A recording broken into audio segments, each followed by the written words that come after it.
You're listening to the Influential Conversations podcast with the property management coach and industry influence of the year, Kirk, Stafford, and guests.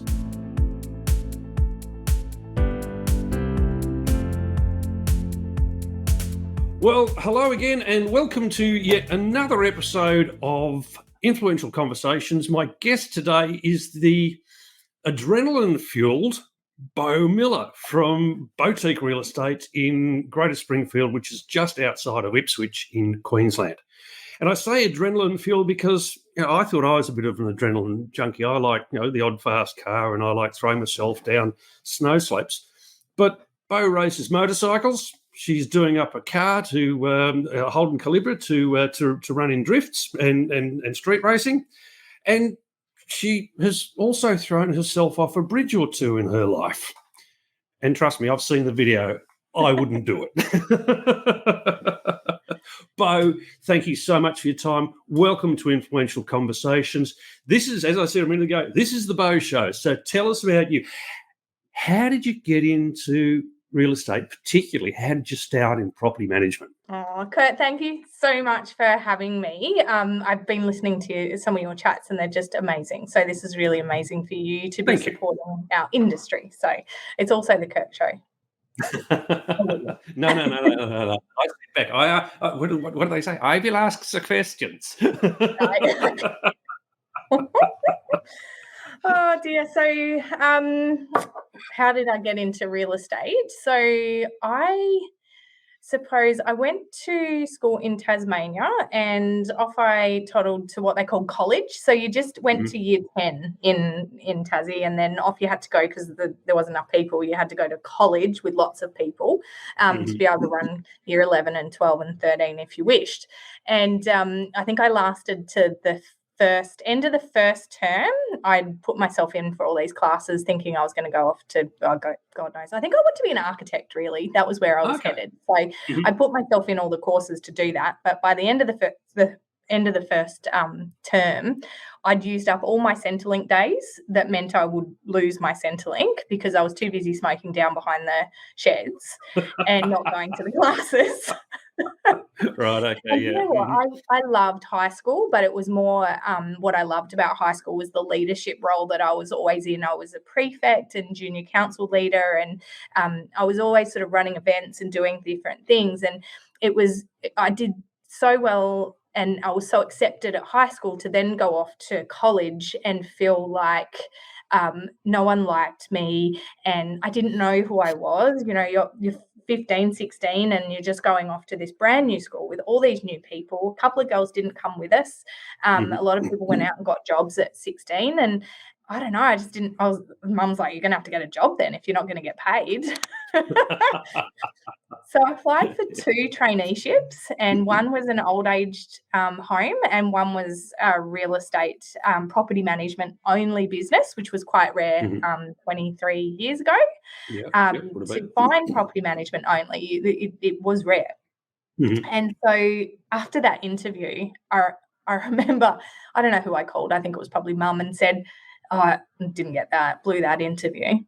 And I was disappointed because my dad's a builder and I remember, I was always drawing floor plans and I really liked houses. So I was like, real estate kind of suits me, definitely more than old people. And that afternoon they called and they said, you've got the job. I'm like, fantastic. That was my second job. I did an admin traineeship to start with, finished that in 6 months, like really enjoyed learning the skills of administration. But real estate, oh my God, I've got my driver's license now. So me and my Gemini I was the first real estate business in Tasmania to not hand out keys because you used to take your driver's license and your $5 and you'd get given the key. $5? Yes, $5. To go have a look at the property. And so you'd keep someone's driver's license. I don't know why we were allowed to keep the driver's license, but we did. We'd hold it and then they go off. Different age then to what it is now. Yeah, that's right. Yeah. So I worked for Charlotte Peterswold, and her mum was an auctioneer, first female auctioneer in Tasmania. And so it was a very prominent female-led business, and she just was always out to do something different. So here we were, she's off you go, show houses and meet people and greet them and let them into the house. And that was my first introduction to real estate at 17. Oh, yeah. And from there, property management. Well, yeah, I learned I would do routine inspections, write up the advertising, entry condition reports. So I still remember the first entry condition report, and I'd close my eyes and I can imagine, every part of that property and how I learned that. And so, yeah, I stayed there from 17 until I was 21. But we were part of what was called the Leading Agents of Australia. And so the Leading Agents of Australia were an independent network of agencies that used to refer to each other but hold their own conferences. Yep. So there was some very big names back then. Some of them are still in business now. John McGrath was actually one of them back then. He's not anymore because he's not independent anymore. But the person in Brisbane was Patrick Dixon.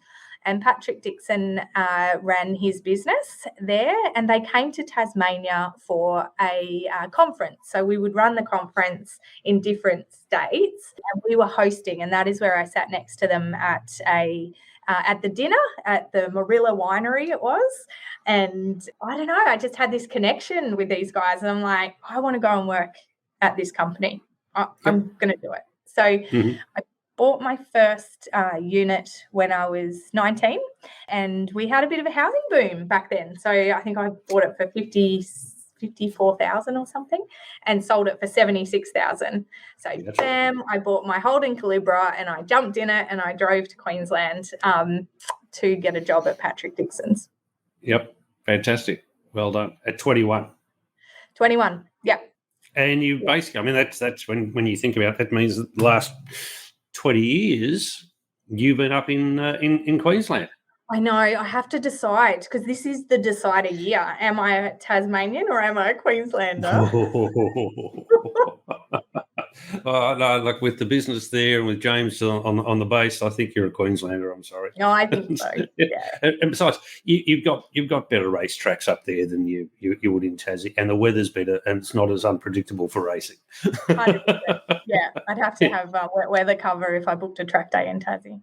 Well, not only that, I think you'd probably end up with ice patches on it this time of year, middle of winter. It's currently it's where are we? The middle of June at the moment recording this. Obviously, it's not going to go to air until probably, I reckon, August. But Melbourne today is 11. So you can imagine down in Tassie, someone said somewhere up, I forget where it was minus 0.4. So that's getting to icy roads anywhere, really. Yeah. So I think you're staying there. So what happened there? You worked with Dixon's for a while and then 12 years ago you decided to go out on your own. Well, what happened was I went to knocked on their door and I said, I'm here for a job. And they said, we just sold our rent roll. Oh. So you imagine, this is 20 years ago, right? Mobile phones have just kind of started. No one drove around holding a mobile phone. Like it's just you wait till you got back to the office to make phone calls. I didn't tell them I was coming. Oh, so you just landed. Yeah. Right, okay. Mm-hmm. Yeah, I didn't tell them. Do you think that might have been a good idea in hindsight? Hey, I just sold my house and made the most amount of money. I was like, I got this. Doesn't matter. I'll be right. So I did get offered a job. I went and started doing interviews at different places, and I got offered a job at Runaway Bay. And it was a senior property manager position. I was like, this is awesome, but I want to work for Patrick Dixon. So turned out Patrick had sold his rent roll to the rental hotline, which was just down the road. And they said, Beau, I think we can get you a job there, but it's a receptionist job. So I didn't care. I was like, that's like a block away from Patrick Dixon. I'm going to work there. And that's what I did. Oh, okay. So you started from first scratch. rung on the ladder. Yeah. And worked your way up. How long were you with rental hotline? Not very long, because I got a call from Patrick Dixon. Right. Okay. Yes. So I was only with them for about 6 months, and I quickly progressed into a property management role there. And then Patrick called and said, our manager's leaving. We've got a senior position here. We only manage properties from $500 a week and above. Yep. And they had a 10% fee model, all inclusive. They had to pay the fees up front at 10% for the whole year. Yep. And it was just really unique. It was prestige homes, and it was really just a babysitting ground for the sales team. And they didn't do anything under that. And I was like, I'm in. So there was me, and they put a junior property manager on as well. And I, within 12 months, had managed to teach the junior how to do my job, and I got let go. Right. Okay. Yes, that's not an unfamiliar story, I think, to a lot of our audience. It was pretty hard hitting. I still had my Calibra. I still had my Barina that my brother was driving, and I bought an Audi because I thought that I had to drive a car to suit the prestige market. So here I was with this Audi loan and too many vehicles and no job.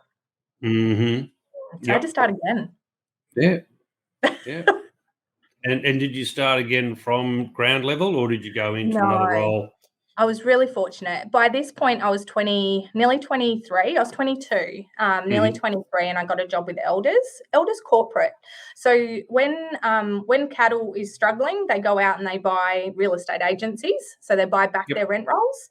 And I took on an agency in Mount Gravatt, which was an area I hadn't worked in, very much student accommodation style. They had not put a restriction clause on the principal when they bought it, and they had lost 100 properties. So I was brought in to help them rebuild and hold what they had. And that's where I probably learned the most about property management. Out of all of the jobs I ever did, Elders really taught me about the financial value of a rent roll and what it means to run a business. I think that they gave me the foundations. It was actually back in the times when Darren Hunter was the manager for South Australia and Northern Territory. And he was... so he, with my boss at the time, Marsha Derry, were in charge of creating the Elders Corporate chapters across the country and bringing them all aligned in their procedures and their training. So I was really fortunate in that time. That's right. You picked a good time to be part of the group. Very good time to be part of the group. Yeah. And then James got posted to Townsville. That's what happens when you're a service wife, doesn't it? Yeah. So Elders had a corporate office in Townsville. We just purchased it. And I called through corporate and I said, I'm moving to Townsville. I'd really love a transfer to the Townsville office. And they said, sure, you can have the receptionist job. No, I'm not doing the receptionist job. No, that's great. So I rang, I looked for a business that was an independent boutique business in Townsville. And there was a lady named Judith Grigg. She only had a sales department. And I rang her and I said, would you like a property management department? I'll start it for you. And she took a risk and put me on. And we built that property management to 60 properties in a very short space of time. It wasn't even 6 months. Oh, wow. And then I got offered a job with Console as a trainer. And she said, I'm like, bye, Jude. There's 60 properties. What do I do now? You know what? Jude rang me. Oh, it was probably 10 years ago now. And she said, Beau, she goes, I hated you at the time. I hated you. You gave me 60 properties to manage. And she was a sales agent. She didn't want a property management business. But at that time, she was selling the business. She was retiring. And she said, thank you. Yeah, because that's what gave her nest egg.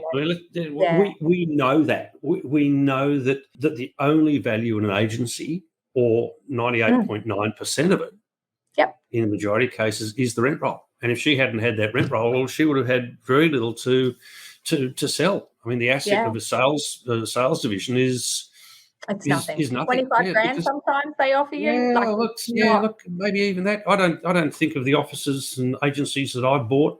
I don't think there's been any value attributed to a sales arm because it's as good as the last sale or the next sale. It's not a recurrent, and that's and it what really is. is dependent on whoever the salesperson is in the team. It's not the brand; it's the person. Each individual person has their own brand, and if you're retiring, there's no goodwill in that. No, that's exactly right. So you came back to Brisbane, or back to the greater Brisbane area. Yeah. How long did you stay up in Townsville? Not long. I'm not a very good army wife. No, I really I had a great time in Townsville. I won my first drag racing competition against my husband, so that was quite cool. And I started to learn how to stunt ride in Townsville, so that was where my riding really came along. I probably focused more on that part of the life while I was there, and but it's a hard life being an army wife, and especially in a new area, trying to meet new people. And I did really well to connect to some motorbike people, but a lot of those were military motorbike people as well. And with every 12 months they're moving. That's and right. Yep. you're losing friends and starting again, and it didn't feel good. And James was getting posted overseas, and I thought, well, I'm living in Townsville. What's the point in living in Townsville while he's not going to be here? And I moved back to Brisbane. Yep. Lived with some motorbike friends under their house for a bit, and waited till he got posted back. But I ended up settling in Ipswich because. And it wasn't even intentional for James, but it was because of the property values. I couldn't buy a property. I owned another property in Tasmania that I'd purchased, and I wanted I always wanted to own my own homes and own investment properties, and so I was always driven to keep investing in property. And Ipswich felt like a good idea. I was really interested and intrigued in developments and being able to split properties. And that was what I did. I went and found a 1,000 square block with a house on the front and dual access at the back. And that was Ipswich. So 217,000, I think it was at that time. That was about 15 years ago. I was going to say it wasn't recent, was it? No. But that's right. That's the way you make your money. It's accumulating. But then it's being able to subdivide them off. It's being able to spot the opportunities. And it's the same that's right. It's the same with what we do in our own businesses. It's a matter of spotting a gap in the marketplace, designing yourself around that, and filling that need. So and Beautique Realty started around about that time when you moved to Ipswich, or was I think I worked at Console for a little while. I think it was the realization came that I was getting older. We were starting to talk about having children, working in the city, because I was traveling into the city all the time. I'd actually had a bit of a moment where I couldn't drive anymore. I was driving back from Sydney on a stunt weekend where we were doing a stunt show there, and a man committed suicide as I was driving back and jumped in front of a truck. And I witnessed it, and I fell apart. No surprises in that. I'm pretty strong. I'd witnessed 2 accidents already that year. My sister's partner died while we were riding. He hit a tree. Ooh. Then a police officer who was booking me at the time tried to pull over somebody else and was hit by a motorcyclist. Lost his eye. And I was fine through those 2. I was okay. I was pretty good. And the third one, it just broke me. And I remember just pushed the door open of my ute, and I looked at the sky and just went, why me? Why me?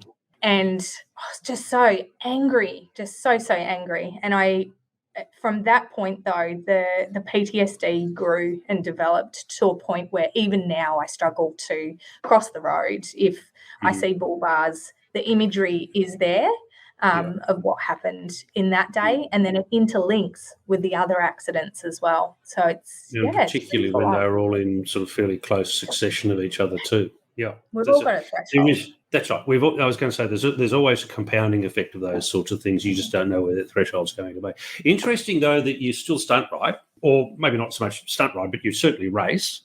But the thing that got me, I mean, those of us that have spent some time with you at other conferences know the story of your bungee jump as well. Yes. And that, and I look at that. I mean, look, most people who know me know I'm ex-Air Force. I was trained not to jump from perfectly serviceable aircraft, and bridges would fall into the same category. You don't jump off them, even with a rubber band attached to you. I look at that and go, that's a hard no. It's funny because I actually I do have an extreme fear of heights, and it developed from a very young child. But I don't remember it until that moment, and it's a feeling that you get. Yep. And I am a thrill seeker. I like to do new challenges and put myself out there. And that trip that we did to New Zealand, I just didn't feel like I'd hit that level. Yeah, I needed a bit of endorphins, and I'm like, man, let's bungee jump. And he's like, yeah, I'll do it. And I was totally okay. I was joking to the people while I'm getting my legs done up, and I was totally okay until I got to that moment and went, I remember this. I'm scared of heights. This is not good. So, you think you probably could have remembered that a little bit before getting to the edge of that drop, don't you? Oh, man. But you did it. The thing is, you did it. You challenged yourself and you did it. I did. But I couldn't have done it without the coaching and the reinforcement and reassurance that I was getting from the guys that were there doing their job. You know, they don't care if you jump off or not. They're just paid to stand there and make sure your legs are safe. But the psychology behind being able to overcome a fear and do things that are a little bit hard and challenging, the lessons and the words that they were saying were really ringing true to my brain and my psyche and enabling me to make the decision to jump. Yep, that's right. But then when you think about that, opening your own business, whatever it is, it can be a pop-up store, it can be coaching, consulting business like mine, or it can be something like yours with Beautique Realty. Yeah, that requires some courage as well. Every day. And that requires the self-belief. 12 years ago, you started Beautique Realty. Is it realty or real estate? I keep Realty. I know, yeah. and everyone puts an I in it, and I don't get the emails. So yeah, really think through what you're going to call your business. Yeah, you started from a zero base. Yeah. Now again, no purchase of a rent roll for for the first few years. And again, I had worked for Console for 8 years at this point, so I hadn't been a property manager for quite some time. Yeah. I actually had not spent very long being a property manager. So yeah, it was a pretty big thing, but it was a niggly in the back of my mind that was always there. I always wanted to have my own agency, and I suppose I don't want to get to the end of my life and say, oh, it would have been good if I did this. Yeah, that's right. None of us do. You don't go out with regrets. Yeah. No, you want to make sure that all got ticked. Yep, that's right. And from there, we're now at 250 managements. You've got yourself and 2.5 staff. And you're saying before you've got a slightly hybrid business model where you've got 2.5 permanent staff full time, and you do a fair bit of outsourcing. We do. Yeah. Tell us about that. What's involved with the outsourcing? What roles do you outsource? So we've worked out that the disruption of going out of the office and the amount of time it takes to drive to appointment and flip from one job to another, as long as the report is done for a routine inspection, an entry or an exit, as long as the report is done well, as a property manager, you can sit on the computer and you can review the report, you can review the words, and the most powerful part that we play as property managers is using our mouth and using our ability to document and control the information that goes through the parties. So we have almost become desk-based property managers. And so by being on the desk, our response times are quicker, but they're quality responses as well. We have the time to plan out what we need and get those quicker turnaround times, because the longer things fester, that creates its own problems.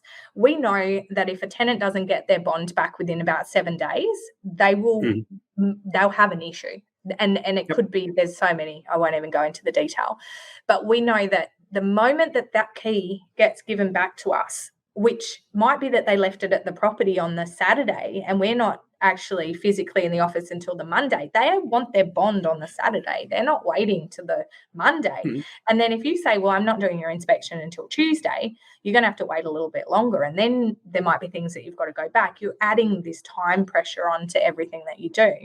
So by outsourcing the actual inspection role, booking it into an outsourced company's inspection calendar, it just gets done. Done. We know that the report's going to be back by, you give them a deadline, what time it needs to be back, and then straight on the phone. And the inspectors are that good, they'll call us from the property and say, hey, you're going to need cleaners back. So then you're already giving a heads up. And we're not spending an hour either side getting it ready, doing the report before we send it. The report is there. Now, the outsourced company that we use, are an Australian company, but they also use VAs to help them to fill in the report detail, which makes them quicker at their job. And it's just best use of time. We've also just recently outsourced our trust accounting as well. Not because we don't have the skill to do it. Same goes with our inspections. We have the skill to do it. But every time you do a receipt, you're like, oh, shit, I didn't do this. Oh, shit, I didn't do that. Oh, I've got to follow that up. So the receipting goes from taking like 10 minutes to taking an hour, because you get all the way through it and you're like, oh, shit, this hasn't been done. That hasn't been done. And you get these distractions inside of your brain. Same with the bill payments. Why have they charged this amount? And then you go digging. So it takes 10 minutes to do something that's a 1-minute job. So best value of time is to get that stuff processed. And then when you're in the headspace of processing the bills, you're then sitting at the desk and you're doing the same task over and over, repetitive behavior on that task for a block of time. And we've just managed to reduce all of our task response times to, the phone's not ringing. No, because the phone will ring once with the query, whether it's a client query, whether it's an advertising query, or whatever.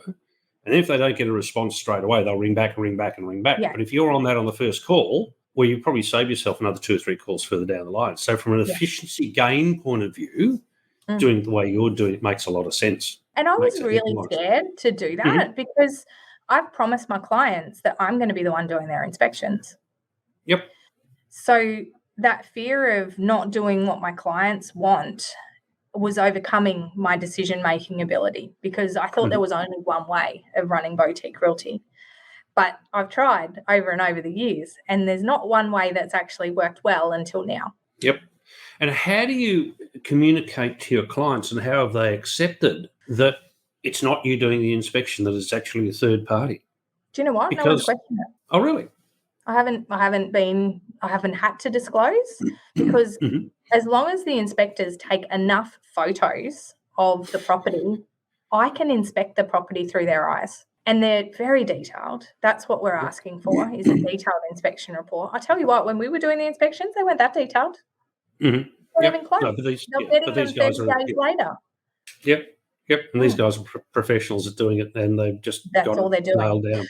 Yeah, so what I did is my 0.5 person, I've actually brought on somebody new. And I learnt this from when I was in Melbourne earlier this year for one of Hayley Mitchell's conferences, and Reece Danbury from Just Property Management in Perth. Just Property Management in Perth, yep.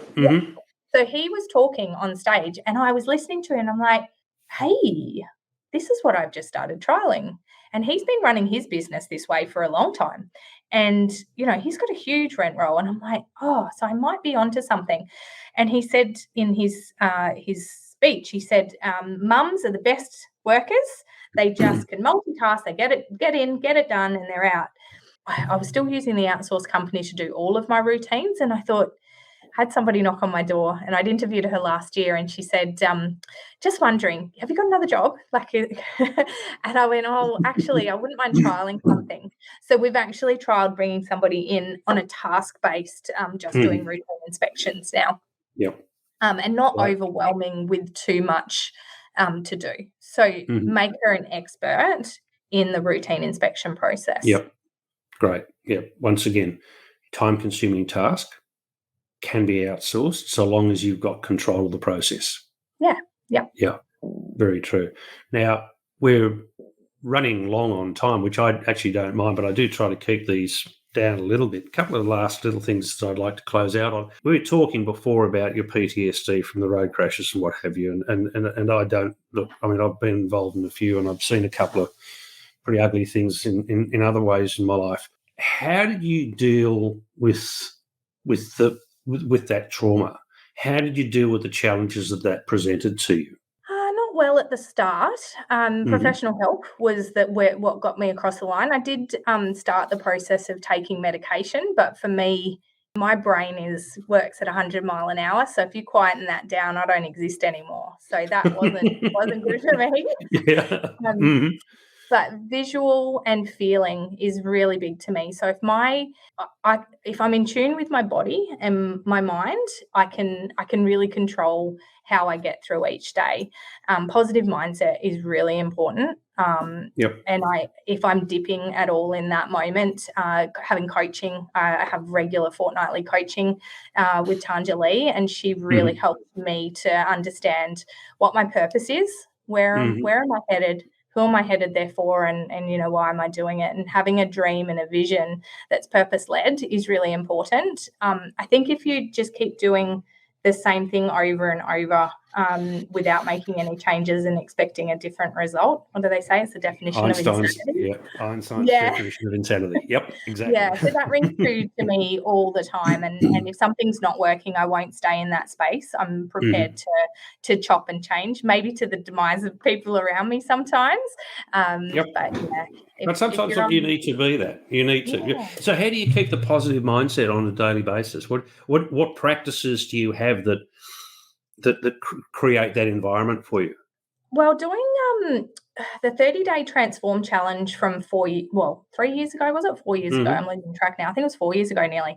That started some really key crucial behaviours. And there's a book called Atomic Habits. James Clear. Just finished it. Yeah. Yep. So habit stacking is really important. So when I did transform the first time, I set myself, first I was going to set myself an exercise challenge, but I'm not an exerciser. So I went, okay, I'm just going to get my blood pumping. That was my 30 days. For 30 days, I'm going to do something that gets my blood pumping. And I'm going to do that every day for 30 days. So we know it takes 21 days to form a habit. Each time I've done transform, I've tacked on new habits of each time and they stick. So if you can do something for 30 days, then it is more than likely that you will continue to do it. In that book, Atomic Habits, they talk about habit stacking. So if you link a habit to an already existing habit, then it is more than likely just going to become an auto response. So example for you, I never used to make my bed. Rule in our household, last one out makes the bed. I'm always the last one out because I like to sleep in. So the bed would never get made. One of the transforms, that was my habit. I started making the bed every day for 30 days. And what I did is I habit stacked that onto when I went to have my shower. If I looked at the bed, I made the bed. So the shower and the bed action, I now can't get into the shower until the bed is made. That's interesting because I do it the other way around. I get out of bed, go for a shower, come back and then make the bed. Make the bed. Yeah, exactly. It's a habit. But that's just it. It is. But the other thing with that is also, and this is the thing that I learned with, and particularly something like making the bed, which may sound to people like it's a really basic thing. If you've achieved nothing else in your day and you get back to the bedroom at the end of the day and you think, I've done nothing today, you can at least look at the bed and say, actually, I have. I've done one thing. I made the bed. 100%. And there's little things that can make a difference in your day. So as a worker, I'd have my routines, and I'm not super routine-y as in I have to do things in a certain way, but I always get my job done during the day. But it's my home habits that make the mindset different for the day at work. So getting the kids ready in the morning, we call it Mount Foldmore, this big folding pile. No one can find socks, and everybody's got to dive into Mount Foldmore. It's a pretty shit start to the day. So you never know what might be in there. It could be an exciting start to the day. But you can never find it anyway, so it doesn't matter. Yeah. Probably rolled up in a fitted sheet somewhere. Yeah, just try and make sure the kids' socks are there. So you're not having a fight to find socks in the morning before you get out of the house. Like little habits is probably what helps my mindset the most. Yep. And you're right. It's those tiny increments that lead to improvement. I mean, When we try to change, oh, by the way, congratulations on this year winning Transform.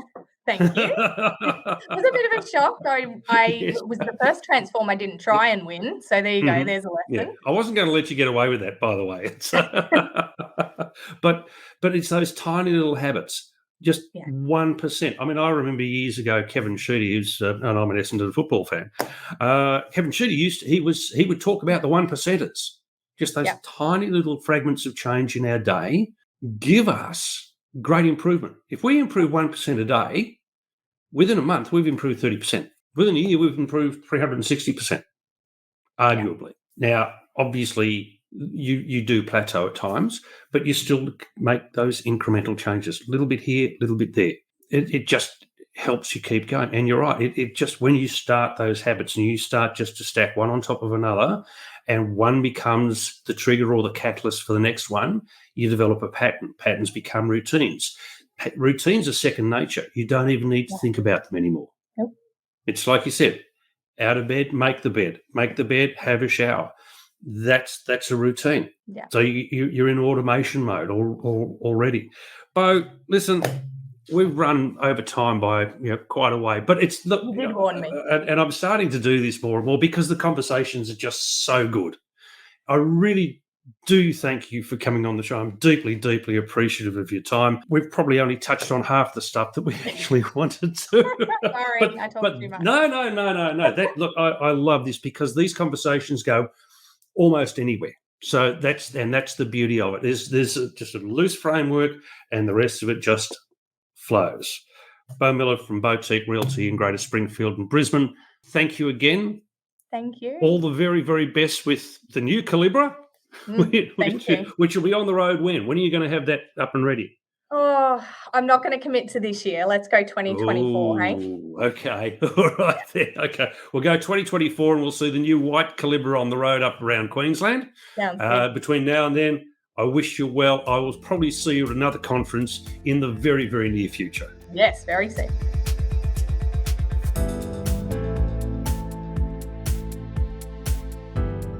You've been listening to another podcast in the Influential Conversations series.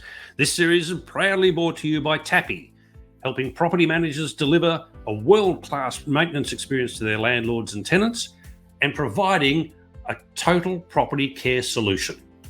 Inspection Express, the market leader in property inspection reporting and digital signature property documentation, giving you a seamless approach to the way that you manage properties. And Agent Dynamics, the Australian market-leading team development ecosystem to help you nurture, grow and retain your property teams since 2014. Thanks for listening. Be sure to tune in next time for the next in this series.